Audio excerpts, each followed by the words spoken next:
Hello, welcome back. Today we're here to talk about 2015's Ant-Man.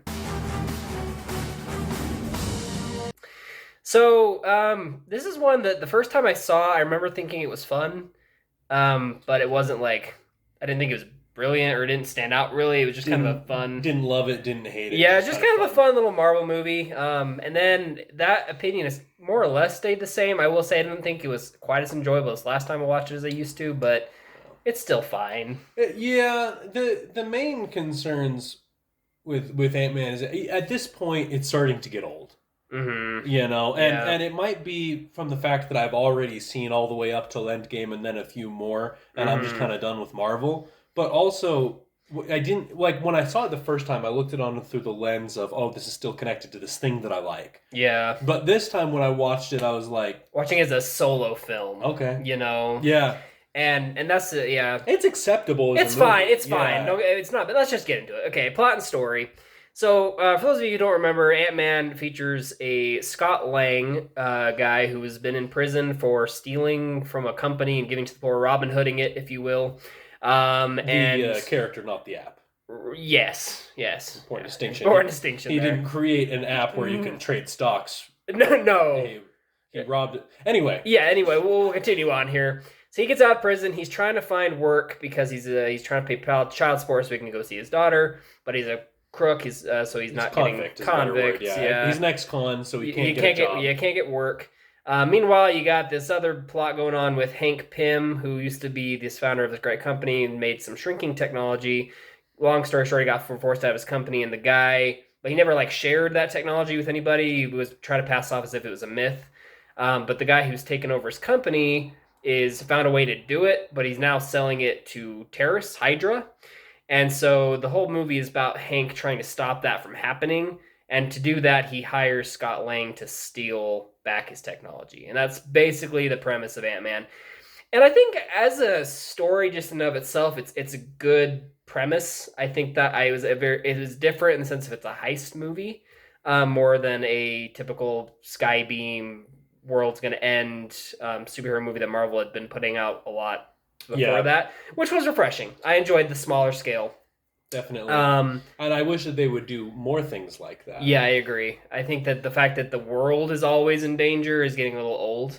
Scale it back a little bit. Well, Marvel. now they're like, now it can't just be the world that's in danger. The It's got to whole be the universe. whole multiverse. Yeah, It's let it be small. Small is not bad. And one of the complaints I hear a lot about with Ant-Man stories, like, oh, it's just Iron Man rehashed.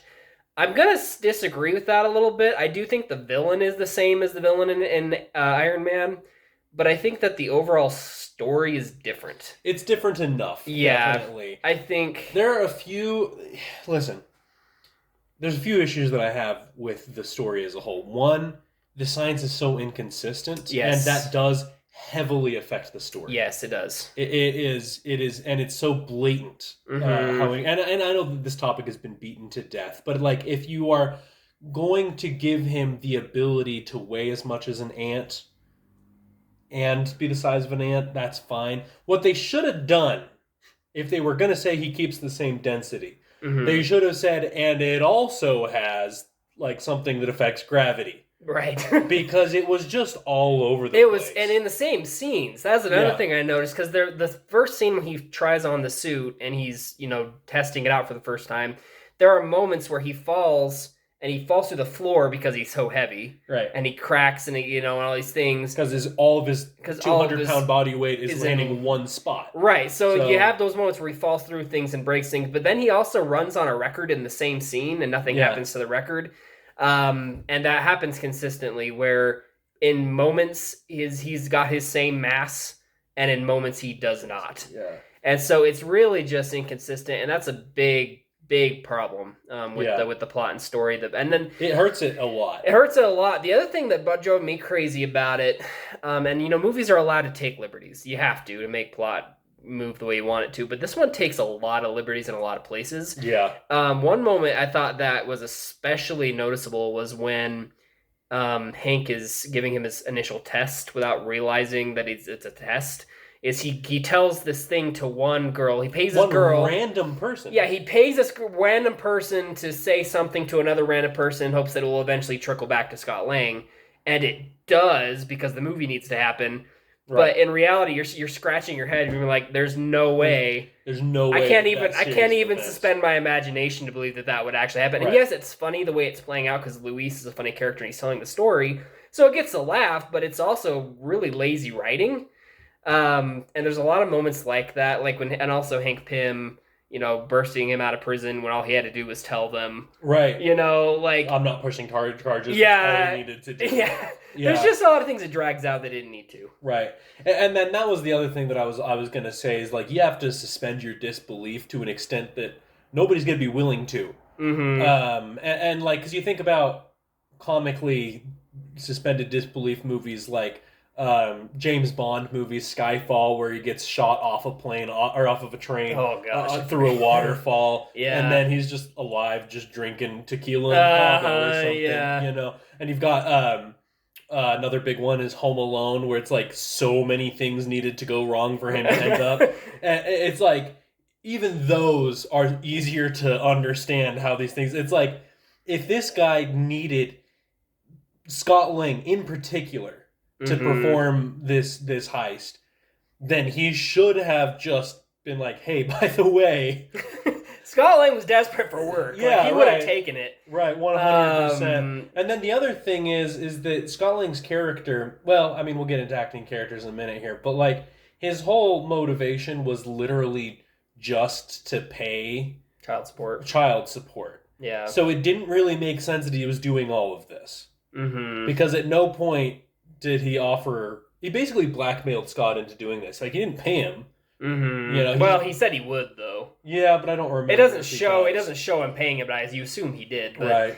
Anyway, yeah, I mean, the story is pretty weak. The premise of it is good. I liked the premise of it. I appreciated what they were trying to do with lowering the scale a little bit.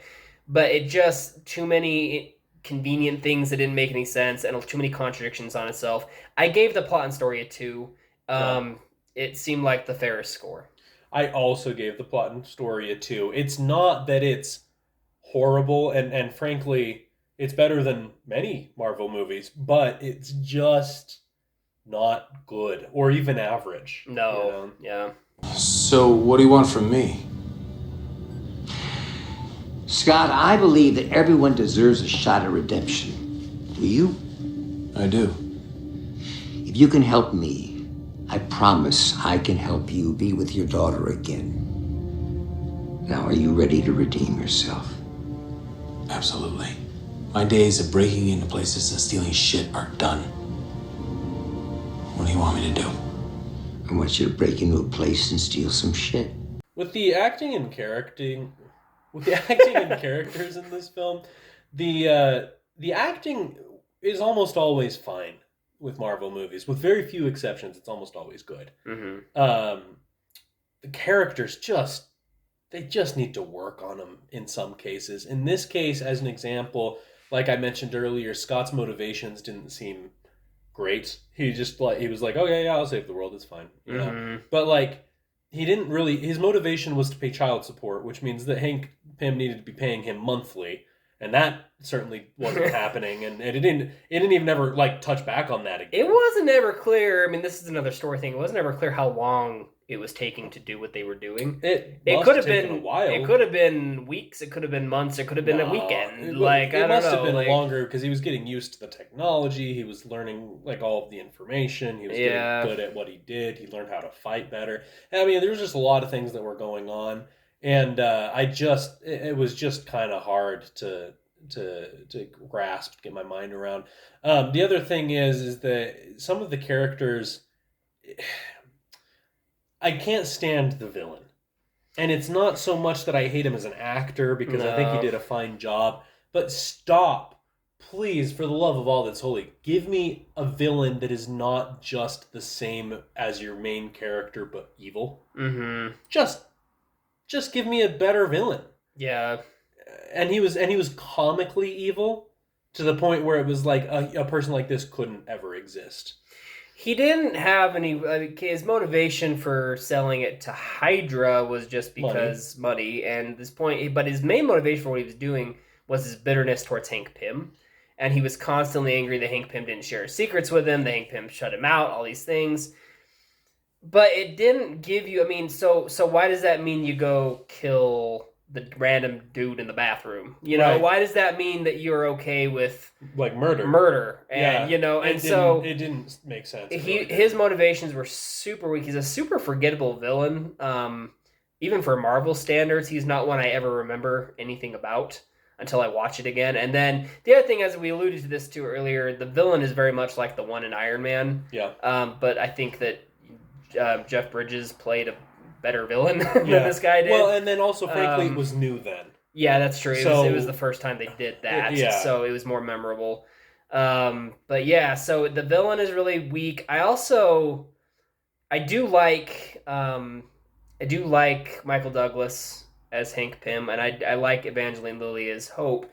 But Hope is not very likable in this movie. No. She spends most of her time being angry because of her relationship with her father and the fact he's not telling her things. Yeah. But it's understandable, but it doesn't make you want to like her because she just is so angry and she turns in Scott for she's the one that called the cops on. Like she's kind of antagonistic for a lot of it actually. Right. So when they at the very end when they have their little kiss moment and you're like, oh, it's a romance. You're like, where did this? There come was from? no chemistry. Yeah, it was pretty weak. Yeah. Paul Rudd is super likable. Always has been. Always has been. Always Ever will since, be. I think the earliest I've ever seen him in is Clueless. And he didn't have much chemistry in that movie either. But he's a likable guy. I think it's about Paul Rudd is I don't know how great of an actor he is, but he's super likable. He's got a nice smile. He's got a nice smile. And he's very charismatic to watch on screen, so it's like Yeah. okay that he's might maybe not be a phenomenal actor. Which is also kind of how I feel about Ryan Reynolds. Yeah, honestly, While he's we're on very the very subject, similar actually. Very similar, just not as he doesn't take as many comedy roles. But listen, the point is, the acting is fine. Luis is very likable. I want to Luis mention is- Luis. I love Luis is the best part of the movie, and Yeah. he's super funny. I mean, he legitimately gets laugh out loud moments from you. Yes, so definitely. He's very funny and very likable guy. Yeah. Now, with that said, he didn't really add a ton to the movie other than just being funny. Mhm. And it almost felt like he was supposed to be a side character, and then they just loved him. So they just threw him into scenes. He was in the heist for some reason. Yeah, it's true. He didn't really do anything. No. He just punched a dude. Punched the dude and he saves Scott's life at one point. Yeah. But yeah, he and I don't know what the other two characters that were hanging out with him, their names, but because they didn't. They were pretty likable too. But they were funny. They were all very funny. So Yeah. I like them. I gave the acting characters a 3.5. I think for the most part everybody is likable in the movie. But when you dive into the characters, they're not super well fleshed out, and also. Yeah. The villain's not great, and there's certain people like Hope that's not super likable. So it's good. 3.5 is a good score. Definitely. I can't give it very much higher than that. I did give it a little higher than that. I gave it a 4, and it's mostly because even though I don't love the character development in the movie, I can't dock the actors because I think that every one of them did as good as they could. Yeah, I agree with that. And so I gave it a 4. Honestly, 4 might be a little high, but you know what? I'm sticking to my guns. It's good enough. So, he tells me that she's working as a housekeeper now, right? And she's dating this dude, Carlos, who's a shot caller from across the bay. And she tells him about the dude that she's cleaning for, right? That he's like this big shot CEO that is all retired now, but is loaded.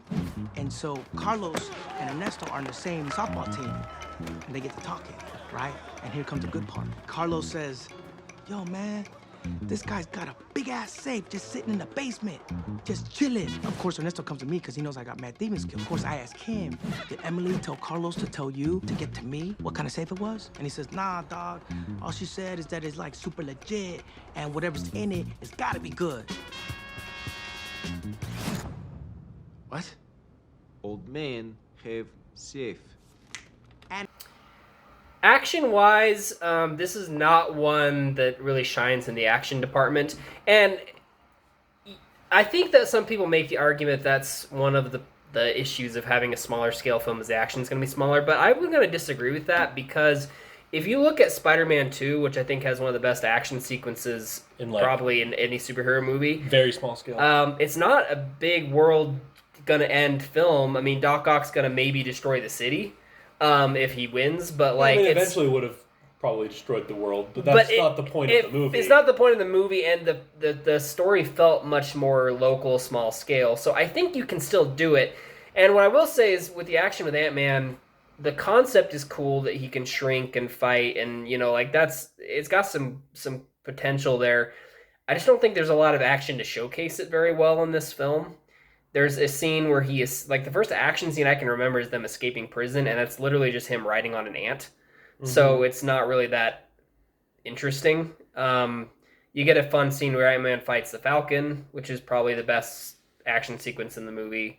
Yeah. And then you get the final heist, which is mostly him just riding around on ants, frying servers, and jumping down. Which, in my opinion, is when the movie should have ended. Yeah. I'm going to be honest with you. The next action sequence after that is him versus the Yellow Jacket or whatever. Yeah. And that scene, it was at that point when I was like, man, I wish this movie was over. Yeah. Because it's just, it felt like there was no real reason for it. I don't want to say zero stakes, because obviously his family was in danger. Yeah. But the guy's factory had exploded. Mm-hmm. And it was basically just him versus Scott Lang. And it just kind of boring. Yeah. It was just kind of boring, and that's kind of how I felt about most of the action sequences, where it was just like, you're not on the edge of your seat. It's not Spider-Man fighting Doc Ock on a train. It's not, I'm not, saying that it needs to be beam in the sky or fighting on a train. I'm just saying it just felt boring. And then they would also do this thing to make it even more boring, and because they'll do anything for a cheap laugh, but they would zoom in. Obviously, he'd be running through the carpet, pushing it out of the way, and then they'd be throwing trains at each other. But then it would zoom out to make you realize, oh, this doesn't matter. Because you'd see a little toy train falling, yeah. And you're like, oh, okay, so none of this matters at all. Yeah. So it just didn't feel like it had And that's a good point, too, because even the moment when the Darren Cross, I think his name was, the bad guy, he falls off, and then the train is coming at him, and he goes, because the big, from his perspective, Thomas the Train's this huge thing. Yeah. And then he blocks it and just crumples. And you realize, no, literally nothing that they do is going to impact. Right, and even throwing them. blocks at each other, and it's it doesn't... Yeah, and there's no stakes there. No, so... Yeah, so I gave the action a 2.5. I felt like it was good for what they needed it to be, but it just didn't pop in any way. And I'm not going to say, it didn't offend me. There was nothing about it that would make me dock points. But there was nothing to make me give it points either, so I kind of just left it right in the middle. Right, yeah. And, in my case, I think that I also gave it a 2.5. I gave it a 3. It was just kind of boring. Yeah. But, what they were trying to do, they more or less succeeded. It just felt like they didn't try hard enough. Yeah. It just felt like they didn't want to do anything new, because new is scary and it might fail. But then they also didn't want to do anything that had been burnt out. So they did kind of a mix. But zooming in and out, it just felt like there was no stakes at any point. And then at one point, Yellow Jacket flies into a freaking bug zapper. Oh, yeah, he gets into a bug zapper. And he dies. And you're like, okay? What? Uh-huh. And then the bug zapper acts like, what are those called? The resuscitating machines? and restarts his heart. It restarts his heart. And I'm like, this dude's been dead for 4 minutes. He's not... But see, I always thought he was just unconscious, but... No, because it zaps him, and then he's like, oh, yeah, here I come. Yeah, I don't know. I just... Look, that was stupid. That's a writing issue, I think. Yeah, they wanted to make a joke there, and I was like, it didn't... I didn't like it, is my point, I'm guessing. So, it got a 3 out of me, and really, I can't go any higher than that. I'd like to go lower. We better stop before you do. Yeah.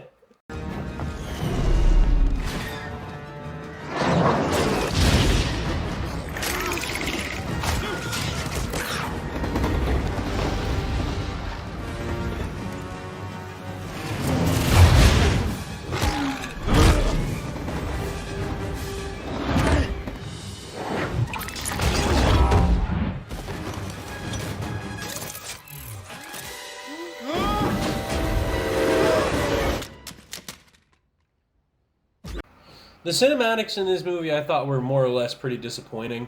First things first, if you paid 100 Marvel fans to hum the tune The score. of the score, I don't think anybody would be able to get it. No. I watched it like a week ago or 2 weeks ago, and I can't remember what it was. It was just not. It was just boring.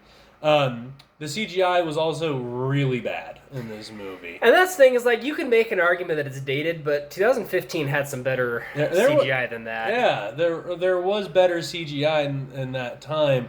And then also the thing is that the mood and the tone of Marvel movies, they've always wanted to be on the lighter side of things, which is fine. You don't need a dark, gritty movie every time.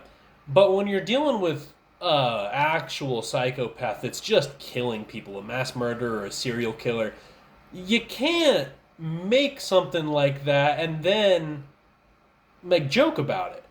You know, and then make a joke like shortly thereafter. And I think that everybody kind of realized that when Love and Thunder came out, but it was happening in this movie too. Because this dude was like shooting dudes in bathrooms, and he was like just murdering people and killing sheep.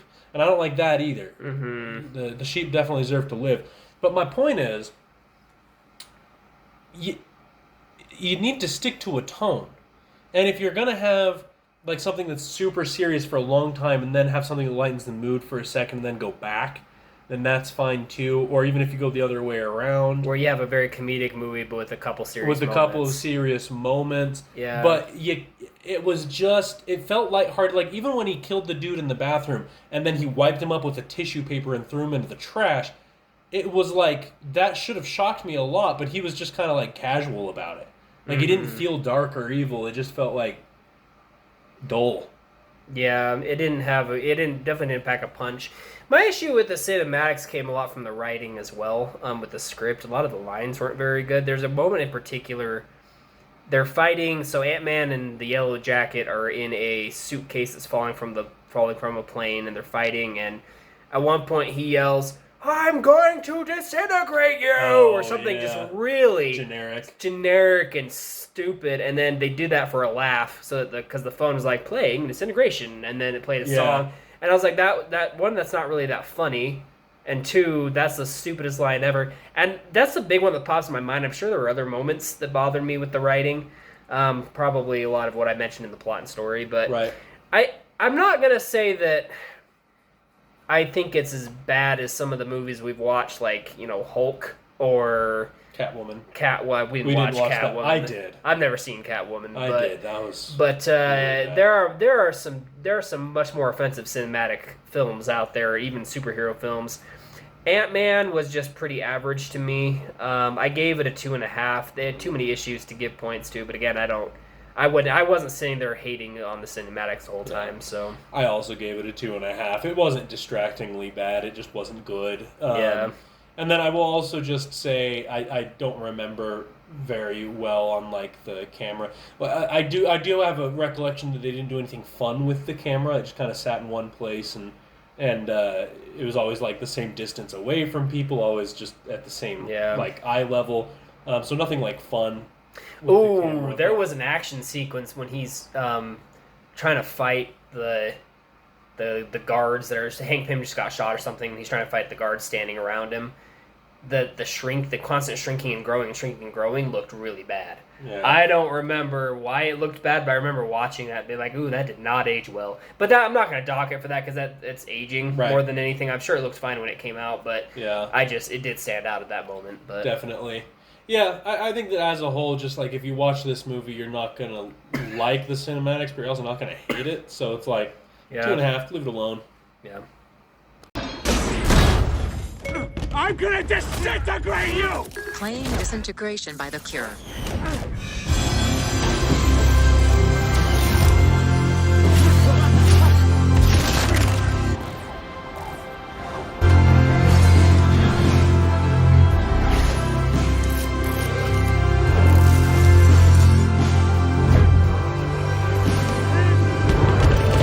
On an entertainment scale, it's moderately entertaining. I'm not going to say it's boring. It gets a little old towards the end. Yeah. But I mean, it does get some like legitimate laughs like out of you during parts, especially in the scenes with Luis. And it's different enough with the heist being the main endeavor that it's kind of unique in that sense. But it's one that I really, and on a rewatchability value, I really don't ever crave to watch Ant-Man. No, definitely The not. only times I have ever really gone back to watch Ant-Man is when I'm doing something like this, when I'm watching all of something and it happens to be in that. Like I'm watching all the MCU, or if I'm watching all the superhero movies. That's when I go back and rewatch Ant-Man. And when I do rewatch Ant-Man, I don't dread it. And I don't dislike hate my life for doing it. It's just not one that I care to turn on very often. Right. Yeah, I felt pretty similar. I did feel pretty bored, especially towards the end, because it's just not. There's just not like a ton that really grabs your attention. There's a few laughs in there that are genuine, like you said. Anything that had Luis in it was really funny, but it just didn't. It didn't really grab my attention. And obviously, I do really like Paul Rudd. I think that he's a likable guy. I like his smile, and he's just very charismatic. But it's just really not enough to get me there. Yeah, I agree. We actually talked through most of it. We did. Looking back at it, we were watching it enough to score it and find things we want to talk about. But out of all the movies we've watched, this is one I think we paid the least attention to. This is a put it on in the background kind of. Yeah, that's a good way to put it. Anything, it's you really don't need to give most of your attention to know what's going on. It's kind of like watching NASCAR.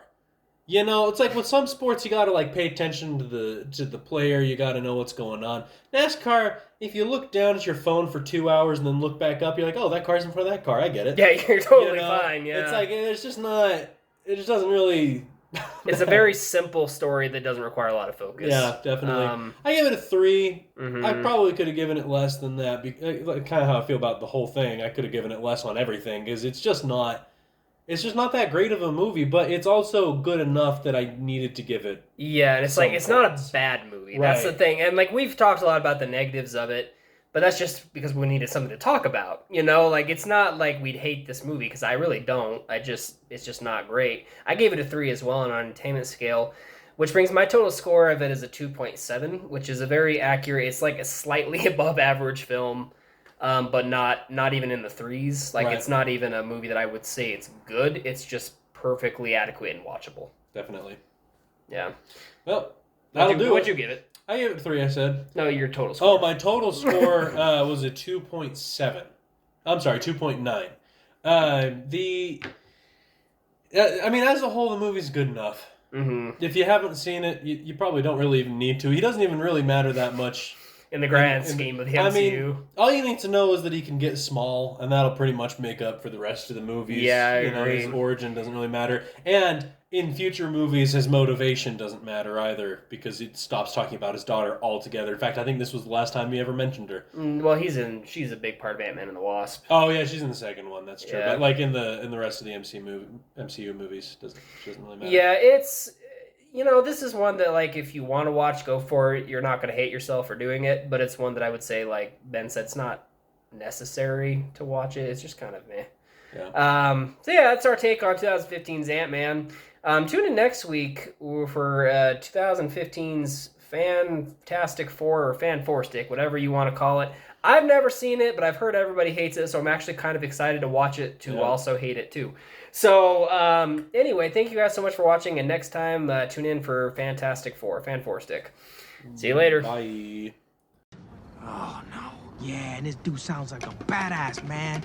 He comes up to him and says, yo, I'm looking for this dude who's new on the scene, who's, flashing this fresh tack, who's got, bomb moves, right? Who you got? She's like, well, we got everything nowadays. We got a guy who jumps. We got a guy who swings. We got a guy who crawls up the walls. You gotta be more specific. And he's like, I'm looking for a guy that shrinks. And I'm like, damn, I got all nervous because I keep mad secrets for you, bro. So I asked Ignacio, is it the badass, tell the stupefied writer chick to tell me, because I'm tight with that man, that he's looking for him? And? What'd he say? He said yes.